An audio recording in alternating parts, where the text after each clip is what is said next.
पहले मरकरी को फिल किया था। अब जो कि एक ही लिक्विड है बच्चों, तो वो अपने आप को ऐसे अरेंज करेगा कि दोनों लिम्स, इनको लिम्स बोलते हैं, ठीक है, क्या बोलते हैं, लिम्स या आर्म्स बोल देते हैं, कि दोनों लिम्स में लेवल एक ही रहेगा इसका। अगर एक ही फ्लूइड है तो मरकरी है, तो उसके हर पॉइंट पे प्रेशर क्या रहना चाहिए बाबा, सेम। ये तो पक्की बात है, मरकरी इसमें फिल कर दिया। मरकरी की डेंसिटी ये हमारे पास बोला गया। इसके एक आर्म में 10 सेंटीमीटर तक हमने ग्लिसरीन को डाला। अब जैसे इसमें हमने ग्लिसरीन को प्रोन कर दिया, मतलब इसमें डाल दिया गया ग्लिसरीन, तो खुद सोच के देख, इसका ए वाले पॉइंट और ए वाले पॉइंट का प्रेशर जो कि मरकरी का पहले सेम लेवल था, क्या सेम रहेगा क्या? नहीं, इस पे प्रेशर बढ़ जाएगा और इस पे प्रेशर, इसका नाम ए दे दूं और इसका नाम बी दे दूं, तो मैं कह सकता हूं pressure at A is less than pressure at B. तो क्या होगा बाबू, अब मरकरी दूसरी आर्म में ऊपर चढ़ना स्टार्ट हो जाएगा। पक्की बात। तो अब सिचुएशन देखो क्या हुआ कि भाई ये कुछ ऐसा सिचुएशन आ गया हमारे पास,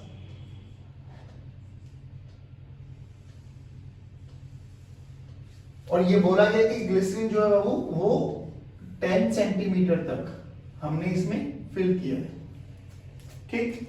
तो ऑब्वियसली मरकरी कुछ ना कुछ तो ऊपर चला गया, चला गया ना। हाँ, अब बोला गया कि ये मरकरी आपके पास, ये ब्लू वाला मरकरी वाला पार्ट है,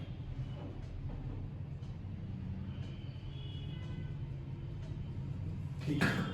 अब बोला गया इसमें कितना ऑयल डालूं कि जो ये वाला प्रेशर है सेम लेवल पे, इन दोनों का प्रेशर सेम आ जाए, ठीक है। ये क्वेश्चन बोला गया ना। ऑयल ऑफ डेंसिटी 0.8 ग्राम पर metre centimetre cube is poured in other arm until the upper surface of oil and glycerine are in the same level, horizontal level.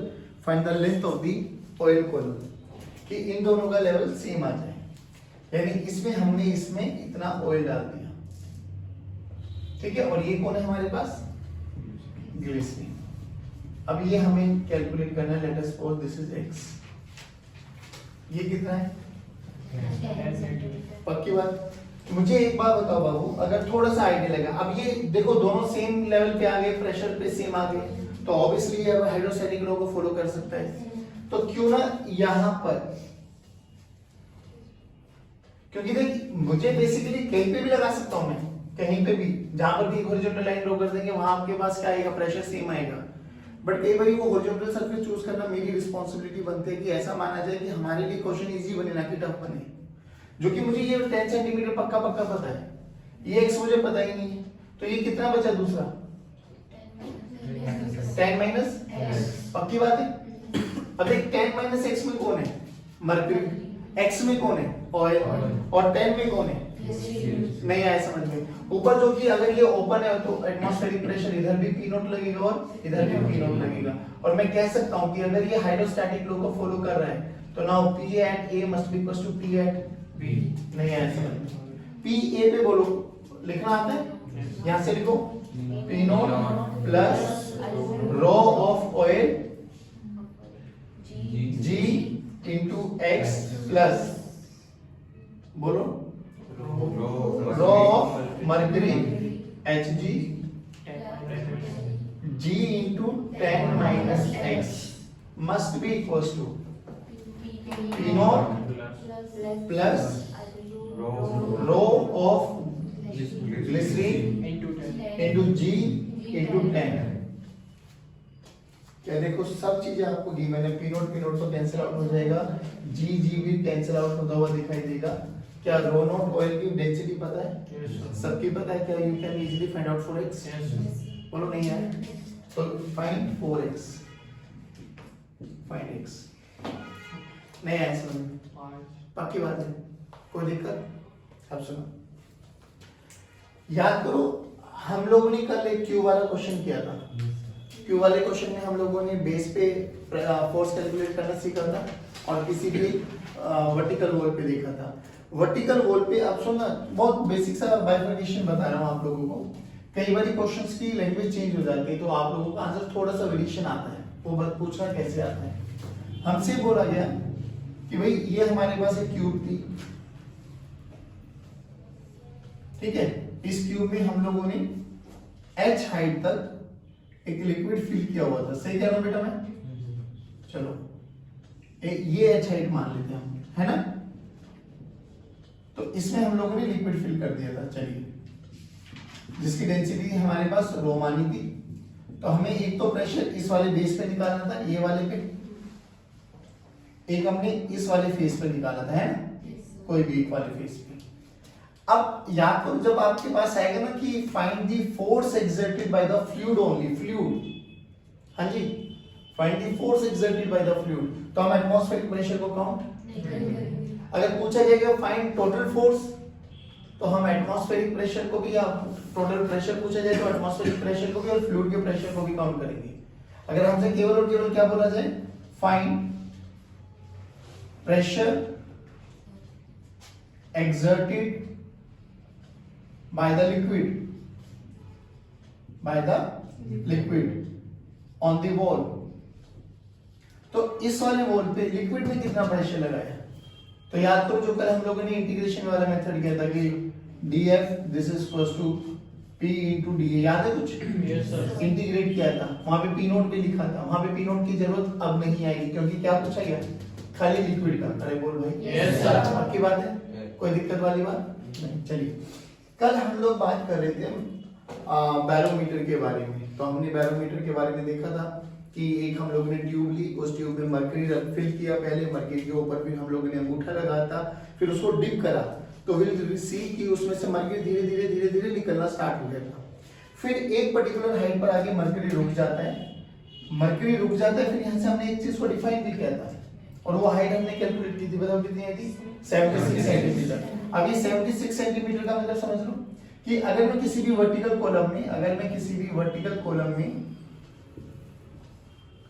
76 centimetre तक mercury fill कर देता हूं बाबा, क्या कर देता हूं बेटा? 76 सेंटीमीटर तक मरकरी फिल है मेरे पास। ये तो एक वैक्यूम है, वैक्यूम में बेटे हम लोग एटमॉस्फेरिक प्रेशर P नॉट की वैल्यू कितनी मान के चलेंगे? 0।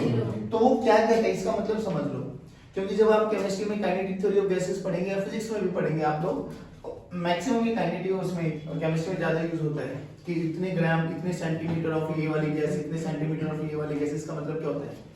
वो ये कहता है कि अगर मैं एक वर्टिकल कॉलम में 76 सेंटीमीटर मरकरी फिल कर देता हूं, तो जो प्रेशर इसके बॉटम पॉइंट पर यहां पर होगा कितना होगा?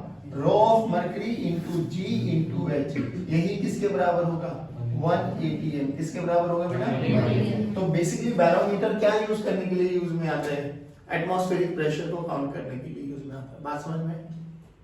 अब अगर हम थोड़ा और आगे बढ़ते हैं तो हमारे पास होता है ओपन ट्यूब मैनोमीटर। अब जो ये मैनोमीटर होता है ना, ये क्या होता है बेसिकली? ये हमारे पास कोई भी गैस होती है, वो गैस हमें पता है प्रेशर एक्सर्ट करती है। केमिस्ट्री में काइनेटिक थ्योरी ऑफ गैसेस में आप लोगों को फॉर्मूला पढ़ाया भी होगा, 1/3 rho c square, pressure exerted by the gas, है ना? तो बेसिकली हमें pressure exerted by the gas का प्रेशर निकालना है कि कौन गैस कितना वो लगाती है। तो इसमें हम लोग उस मैनोमीटर का यूज करते हैं ना। ये होता क्या है? बेसिकली एक वेसल होता है जिसमें आप लोगों ने गैस को फिल कर देना है। उस वेसल के साथ एक यू शेप की ट्यूब को अटैच कर दो, ठीक है? यू शेप की ट्यूब को अटैच करने के बाद साथ में एक स्केल रख दो, ठीक? उसमें लिक्विड को पोर कर दो, जो भी लिक्विड आपको दिखाई देता, पानी है, मरकरी है, मे बी एनी लिक्विड, मुझे इससे कोई लेना देना नहीं। जो लिक्विड आप पोर करोगे उसकी डेंसिटी आपको पता होगी, ठीक है ना? जब लिक्विड पोर करोगे, इधर आपके पास उस कंटेनर में कौन है? गैस। तो एक लेवल ऐसा आएगा कि वो इक्विलिब्रियम हाइड्रोस्टैटिक लॉ को फॉलो करेगा। तो उस पर्टिकुलर पॉइंट पर जहां पर वो गैस का प्रेशर और पानी का प्रेशर स्टेबल हो जाएगा, वहां पर हम हाइड्रोस्टैटिक लॉ लगा लेंगे। लॉ लगाने के बाद हमें उसका प्रेशर इजीली कैलकुलेट कर सकते हैं, कोई बड़ी बात नहीं है हमारे लिए। बात समझ में? इसको देखो एक बार, ओपन ट्यूब मैनोमीटर, ठीक है? ऐसे एक वेसल होता है, इस वेसल में आपको गैस को फिल कर देना है। इसके साथ एक यू ट्यूब लगा देते हैं अपन,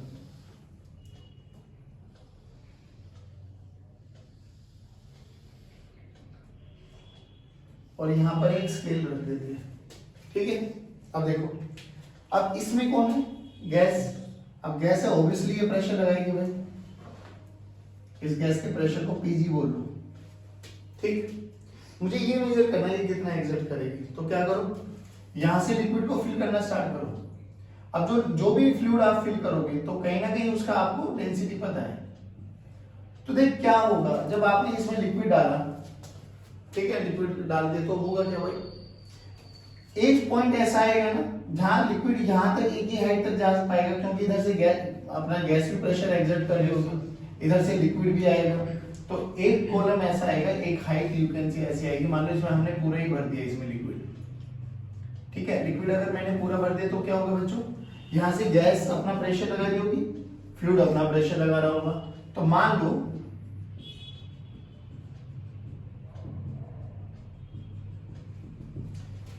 ये वो वाला पॉइंट आ गया मेरे पास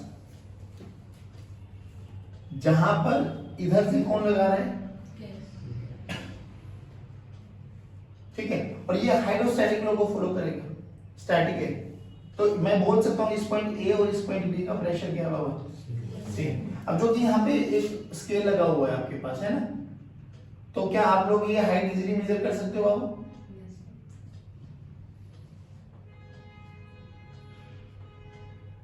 ठीक है ना, ऐसे ये हाइट पता लग जाएगी हमें कि ये हाइट कितनी है, सोच के देख। तो मैं लिख सकता हूं कि ये this is equal to PB. P A कौन है यहाँ पे, जो गैस प्रेशर एग्जर्ट कर रही होगी, हमें नहीं पता, बट हमें इतना तो पता है यहाँ पे एयर है, ओपन है, तो ये पी नोट है, प्लस ये हाइट एच मान लेते, रो एच जी नहीं है इसमें, इसको बोलते हैं हम एब्सोल्यूट प्रेशर, एब्सोल्यूट प्रेशर, कि गैस का जो प्रेशर है वो ये है। एक होता है चेंज इन प्रेशर, चेंज कितना, पीजी माइनस पी नोट करो, पीजी माइनस पी नोट कितना होगा बेटा, रो एच जी, इसको बोलते हैं हम गेज या गोज प्रेशर, ऐसे टर्मिनोलॉजी है जिसमें प्रेशर होने की कोई बात नहीं, ये गेज प्रेशर होता है हमारे पास, बात समझ में। एक क्वेश्चन दो, अब क्वेश्चन सुनो मैनोमीटर के बेस पर, अच्छा क्वेश्चन है, देखो क्या बोला गया हमारे पास कि आ मैनोमीटर ट्यूब, जो भी डेटा लिखने का है मैं लिख देता हूं, आप समझ लेना, ठीक है। A manometer tube contains a liquid density, जो लिक्विड भरा हुआ है उसमें उसकी जो डेंसिटी है that is 3 × 10⁻³ kilogram per metre cube. When connected to a gas, when connected to a vessel, vessel का मतलब समझ में आ गई, this vessel, when connected to a vessel containing a gas, the liquid level in the other arm, liquid level in the other arm of the tube is higher by 10 centimetre. मतलब क्या हुआ, देखो ये हम लोगों ने कंटेनर डाल दिया, कंटेनर में गैस डाली हुई है, और यहां पर हमारे पास एक ट्यूब लगा रखी है, ठीक, इसमें गैस है आपके पास, तो क्या बोला गया, when connected to a vessel containing a gas, the liquid level in the other arm of the tube is higher by 10 centimetre. यानी किसी भी पॉइंट से जो लिक्विड होगा वो कितना होगा बेटा, 10 सेंटीमीटर। क्या इतना समझ पा रहे हो आप? पक्की बात, सेम वही जो अभी तक देखे हैं, ओके डन, ठीक है। when connected to another sample of enclosed gas, यानी अब गैस को हमने चेंज कर लिया, इसको गैस नंबर 1 डाल देते हैं, दूसरी गैस में जब हमने डाला तो इको डायग्राम बना लेते हैं, ठीक है, ये आपके पास इको डायग्राम आ गया। अब देखो क्या कह रहा है, गैस 2 मान लेते हैं इसको, बोला गया कि when connected to the another sample of the enclosed gas, the liquid level in the other arm of the manometer tube falls by 7 centimeter below the liquid level in the first arm। मतलब क्या हुआ, मतलब बताओ क्या हुआ, बोला गया when connected to the another sample of the enclosed gas, the liquid level in the other arm of the manometer tube falls 7 centimeter below the liquid level in the arm first। अब liquid level ये था, देखो है ना, वो कह रहा है इससे 7 सेंटीमीटर डाउन हो गए, यानी मान लो ये वाला पॉइंट था वो, तो अब 7 सेंटीमीटर डाउन का मतलब यहां पर आ गया वो लिक्विड लेवल। नहीं आया समझ में? ये 7 सेंटीमीटर, यानी ये पूरा का पूरा क्या है, खाली। यहां से यहां तक है 7 सेंटीमीटर, ये पूरा खाली है। तो यहाँ पर हमारे पास क्या आ जाएगा, पी नॉट, और यहाँ पर क्या आ जाएगा, पी नॉट। नहीं आया, इसमें तो भरा हुआ है लिक्विड। अरे बोल भाई, चलिए अब बोला गया, क्या बोला गया, Which of the two sample exert more pressure and by what amount? दोनों सैंपल में से कौन सी गैस ज्यादा प्रेशर एक्सर्ट कर रही है, और दोनों का डिफरेंस भी निकालना है। चलो क्या करें, बड़ा सिंपल सा क्वेश्चन है। चलो हाँ, जो भी है, मतलब इस वाले लेवल से 10 सेंटीमीटर ऊपर है। अच्छा ठीक है। अब पूरा हो या आधा हो, हमें इससे कोई लेना देना नहीं। क्या करना है बताओ। तो पहले यहाँ पे देखो, यहाँ पे कौन लगाएगी, गैस 1, तो Pg1 की इक्वेशन तो ये बन जाएगी, जल्दी बोलो, Pg1 this is equals to P nought plus rho दे रखा है, H दे रखा है, G दे रखा है, डन।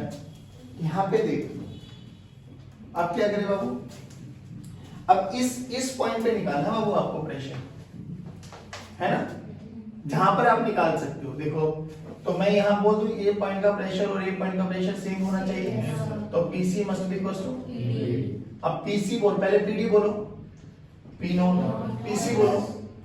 इस पॉइंट पर गैस लगाएगी Pg2, और ये हाइट कितनी है 7, तो बोलो Pg2 plus raw of liquid into G into 7, यहाँ पे G की H की वैल्यू 10 रख दो, रो इंटू G इंटू 10। नहीं आया बाबा, ध्यान से देख, यहाँ से Pg2 निकाल, P not minus rho G7। पहले तो ये देख कौन सी गैस ज्यादा प्रेशर लगा रही है, पहले वाली दूसरे वाली। देख इसमें P नॉट ऐड है, उसमें P नॉट माइनस है, मतलब P नॉट में से कुछ माइनस कर दो, ऑब्वियसली वो घट रहा है।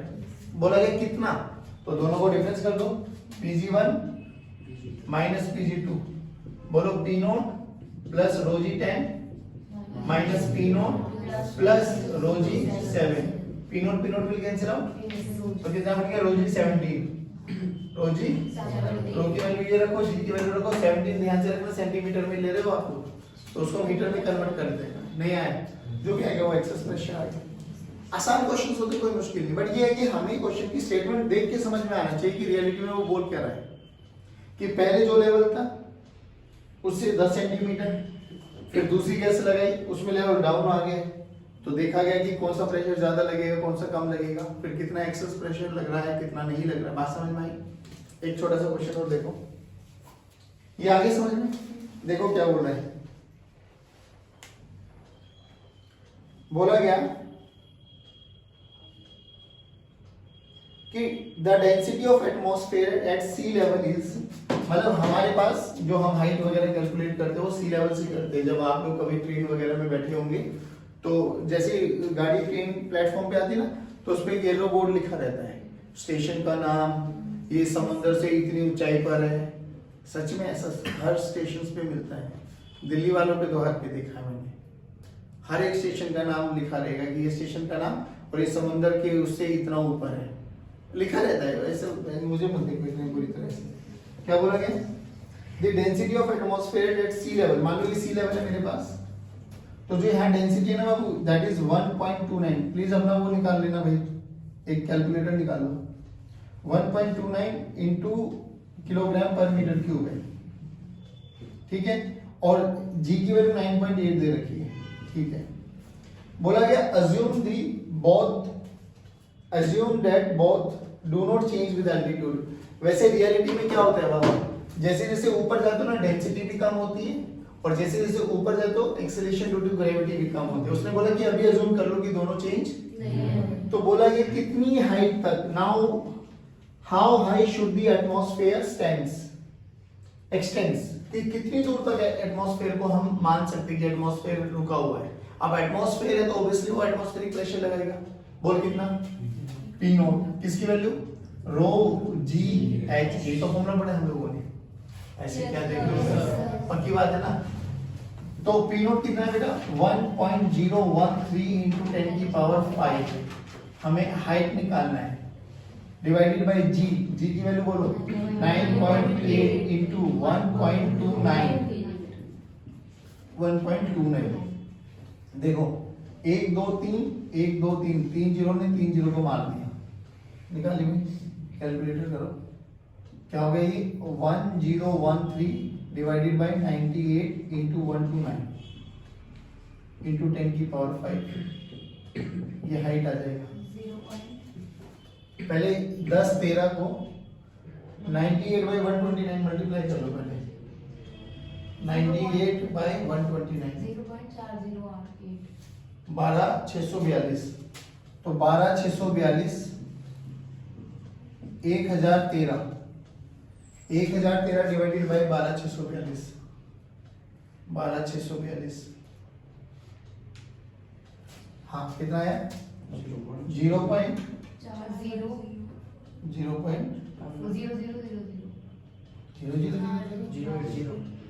और 0.080 और 10 की पावर 5 इंटू 10 की पावर 5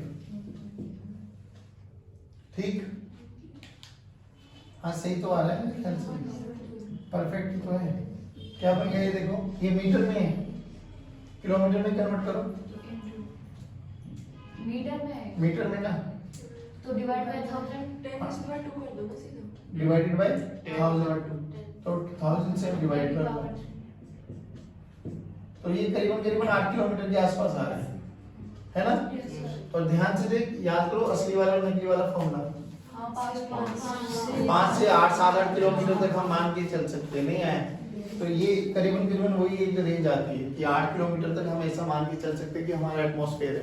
अब याद करो आप लोगों ने शायद वो ज्योग्राफी में पढ़ी होगी, स्ट्रेटोस्फेयर लिथोस्फेयर है ना, ये कुछ ऐसी वो होती है। तो करीबन करीबन एटमॉस्फेयर 7 से 8 किलोमीटर तक मान के चल सकते हैं हम, कोई बड़ी बात नहीं है। बात समझ में आई आपको? श्योर। पहले बताओ बैरोमीटर मैनोमीटर ये चीजें समझ में आ गई। बैरोमीटर में वो 76 सेंटीमीटर ऑफ मर्करी, कोई भी मतलब किसी भी लिक्विड का कोई भी, जैसे हमने पानी के केस में देखा था तो करीबन करीबन 10 मीटर तक जा रहा था, जो कि एक प्रैक्टिकली पॉसिबल नहीं थी वो चीज। 10 मीटर बहुत बड़ी हाइट हो जाती है हमारे लिए, ठीक है ना। तो ये समझ में आया आप लोगों को? चलो इसको कर लो।